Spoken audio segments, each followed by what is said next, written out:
j'ai beaucoup réfléchi sur cette idée d'introduire sur la clinique.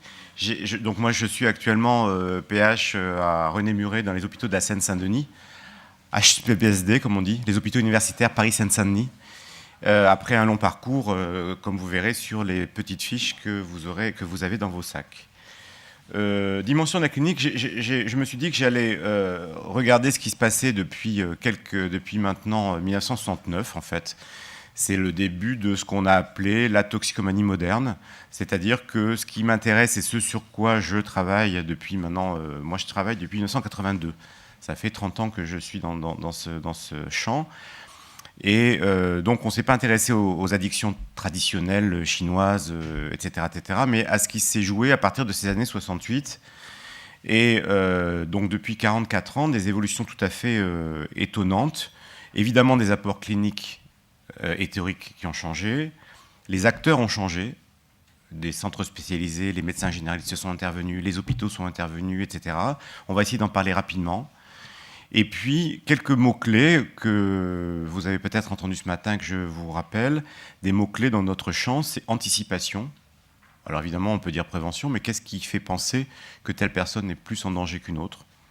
Le deuxième mot-clé sur lequel on travaille, je vais vous montrer tout à l'heure une diapositive de paille sur la personnalisation de la médecine des addictions, qui fait qu'on doit traiter chaque personne de façon spécifique et tenir compte d'un certain nombre d'éléments, dont les facteurs familiaux et dont les facteurs génétiques, pour reprendre un peu ce que disait Jean-Paul Tassin.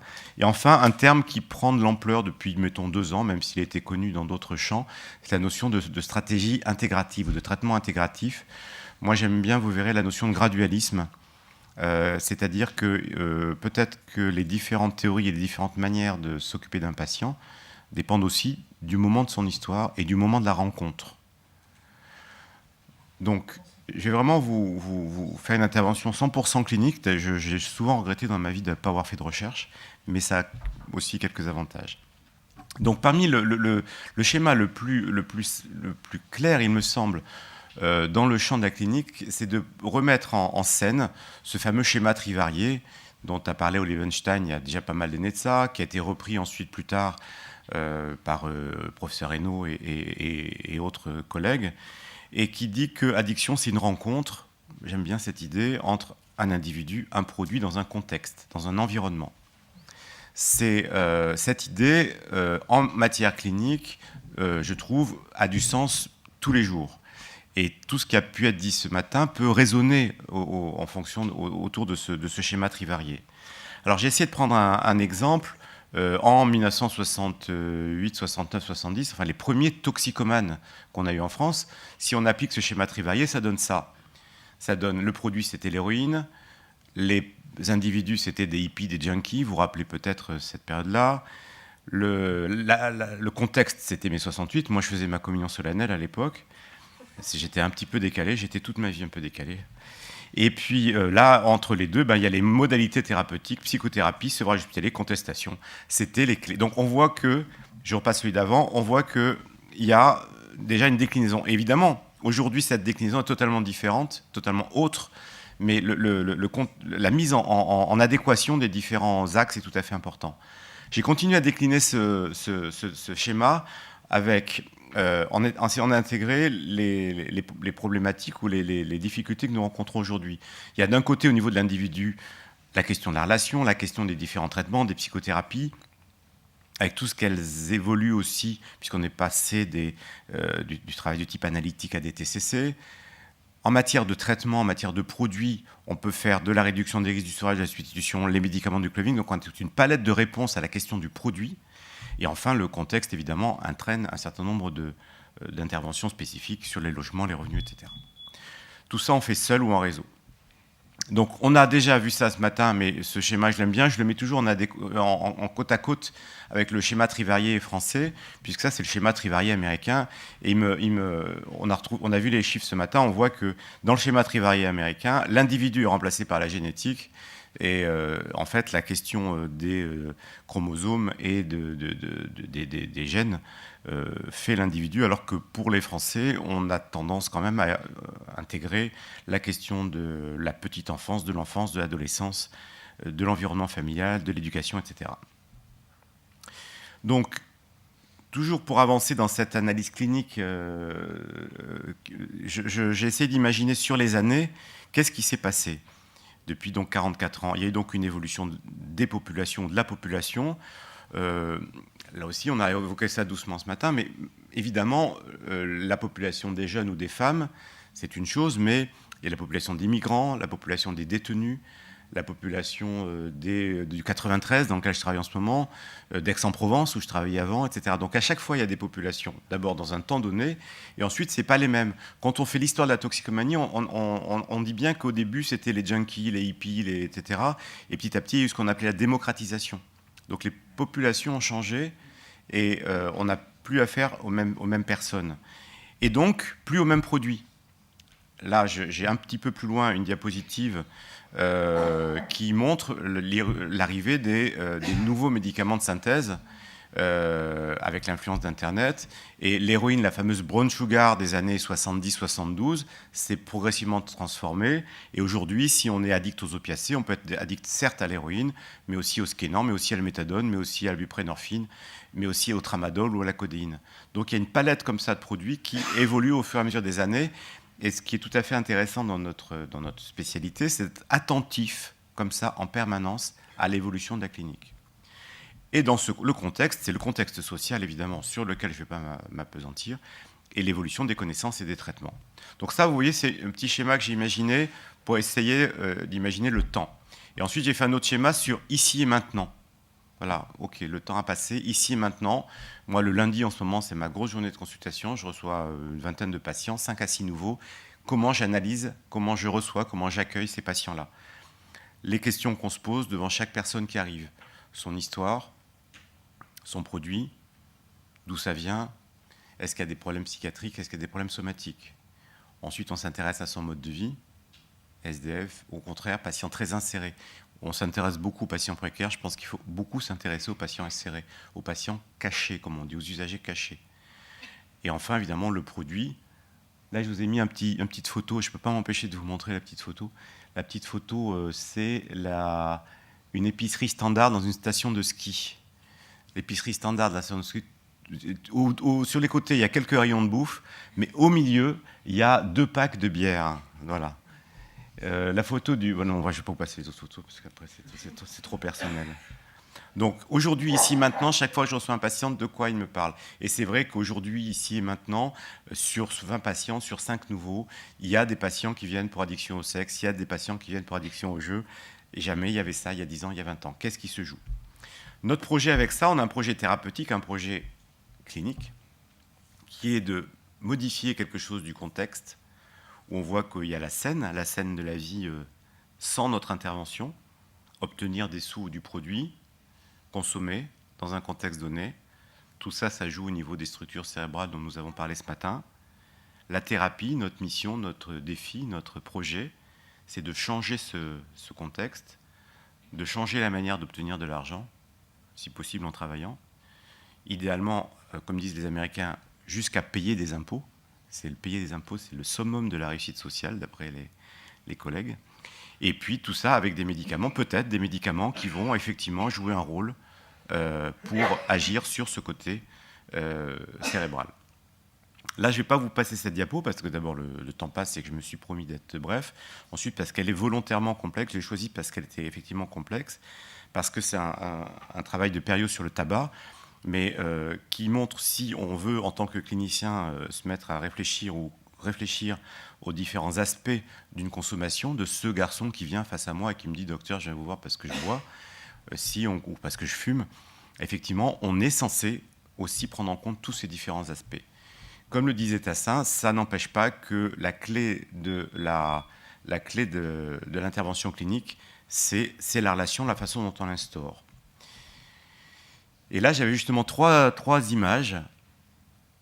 Et à la limite, je vous ferais bien faire une petite expérience qu'on appelle perceptuelle. Alors, je fais ça dans les formations. Alors, parce qu'il y a une analyse expérientielle qu'on peut travailler avec les médecins, où on propose aux médecins de se mettre à la place ou d'essayer d'imaginer l'histoire des patients. Que les patients transmettent leur expérience aux médecins. Et puis, il y a un travail qu'on appelle perceptuel. C'est plutôt des références PNL, où en fait, on essaye d'imaginer d'être à la place de l'autre. Et on peut travailler ça avec les patients, on peut travailler ça avec les médecins. Et là, je vous propose très, très brièvement de vous imaginer ma place, tiens, même si dans le premier diapo, je suis un peu blonde. Il y a ma place en 1985, on va dire, ouais, 1985. 85, 95, 2005, oui, c'est ça, ça marche comme ça. 85, on était médecin à main nue.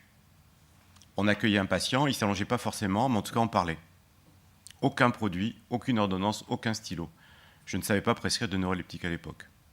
J'étais jeune, il faut dire, mais bon. Donc, c'est une première période. Imaginez ce patient qui vient, consommateur d'héroïne, défoncé, les abcès sur les bras, il s'assied et vous parlez avec lui de son histoire, de sa famille. Et vous essayez de le faire réfléchir sur ça. Et vous essayez de l'aider à trouver des trucs pour ça. Et puis on avance. On fait des sevrages, il rechute, on fait des sevrages, il rechute. On avance. Les années passent. 1995, c'est le sida, les traitements de substitution. Donc, il arrive que nous autres, les soignants, les intervenants en toxicomanie, on change un peu de registre. Imaginez la scène, le patient entre, il s'allonge, souvent, on lui fait des prélèvements, ensuite on vérifie s'il peut prendre un médicament, on donne le médicament, donc il y a quelque chose qui se modifie dans la clinique. C'est parfois les mêmes patients, mais peut-être c'est plus tout à fait les mêmes. Et puis 2005, donc il y a quelques... Voilà, on rentre dans le domaine que j'appelle brutalement la génétique. On se met à partager avec le patient, donc on se met côte à côte, et on lui dit, votre cerveau fonctionne comme ça. Je montre, aujourd'hui, lundi dernier, je montre à des patients des photos du cerveau avec le cerveau limbique, avec, etc. Je dis, voilà, ça se passe là, votre truc, et on va essayer de travailler avec vous là-dessus. Enfin, pas à tous, pas n'importe quand, évidemment, mais j'essaye de vous faire imaginer la clinique qui évolue. Donc là aussi, ce patient, aujourd'hui, côte à côte, on essaie d'imaginer ce qui est en train de se passer comme processus et d'imaginer comment, ensemble, on va essayer de travailler. Alors évidemment, il faut tenir compte de tout le reste. Ce n'est pas le même contexte, ce n'est pas forcément les mêmes patients. Par exemple, je vous parlais des neuroleptiques tout à l'heure. Aujourd'hui, je ne travaille plus sans stylo ni ordonnance. La question des comorbidités psychiatriques prend une place massive dans la clinique d'aujourd'hui. Donc, c'est plus seulement une histoire d'addiction, c'est aussi une histoire de psychiatrie, on le savait déjà, mais là, aujourd'hui, je trouve que c'est un élément tout à fait important. Changement d'outil, donc changement de posture dans la clinique du quotidien depuis 44 ans. Un petit diapo très rapide, parce que c'est un article qui m'a beaucoup fait réfléchir, un article récent de François Paille dans l'Alcoolologie et Addictologie sur une médecine des addictions personnalisée, où il essaye évidemment de réfléchir au fait que chaque patient doit avoir une prise en charge spécifique, mais où il introduit, d'une façon, il me semble, assez fine, le fait que la question génétique intervient et peut parfois guider un certain nombre de nos choix. Donc ça, c'est un truc extrêmement classique, mais je voulais terminer sur 2 ou 3 trucs comme ça, c'est que un des soucis principaux dans la clinique, voilà, c'est une diapo assez classique, je vous dis, mais qui à chaque fois me plaît, parce que un des soucis qu'on a dans la clinique d'aujourd'hui et d'hier, c'est l'ennui. Et vous savez que ce sont les patients usagers qui nous ont dit il y a 15 ans, vous nous laissez mourir, on veut des traitements de substitution. Ils ont pesé pour avoir ce droit-là et ce médicament qui existait ailleurs et pas en France. Et on a heureusement entendu ça, peut-être tardivement on a entendu ça. Et ce sont ces mêmes usagers qui, il y a 5 ans, nous ont dit, écoutez, vous êtes vachement sympa, notre vie, certes on est vivant, mais notre vie c'est substitution canapé-télévision. Et c'est plus une vie. Donc on est vivant, mais que faire de cette vie-là? Et ça, c'est une énorme question clinique. Et donc là, on n'est plus tout à fait dans le champ qu'on évoquait ce matin, on n'est plus tout à fait dans le champ psychiatrique, on est vraiment dans un champ qui est cette notion de temps. Donc on n'ose plus parler de travail. Je dis plus aux gens, il faut travailler. Je dis, que peut-on imaginer comme activité? Donc on choisit des mots qui puissent peut-être leur parler et faire en sorte qu'il y ait quelque chose qui se joue. J'ai encore quelques diapos, mais je vais commencer par me réguler moi-même. Donc je vais m'arrêter. Je voulais juste vous montrer que les traitements de substitution, par exemple, on va sûrement parler dans la table ronde, ont eu leur date d'apparition. Et puis dans cette évolution de la clinique et de la thérapeutique, on s'est rendu compte qu'il y avait des soucis. Donc les années ont passé, et ces mêmes traitements qui nous ont sauvés, qui ont sauvé des vies, actuellement posent problème. Donc on cherche.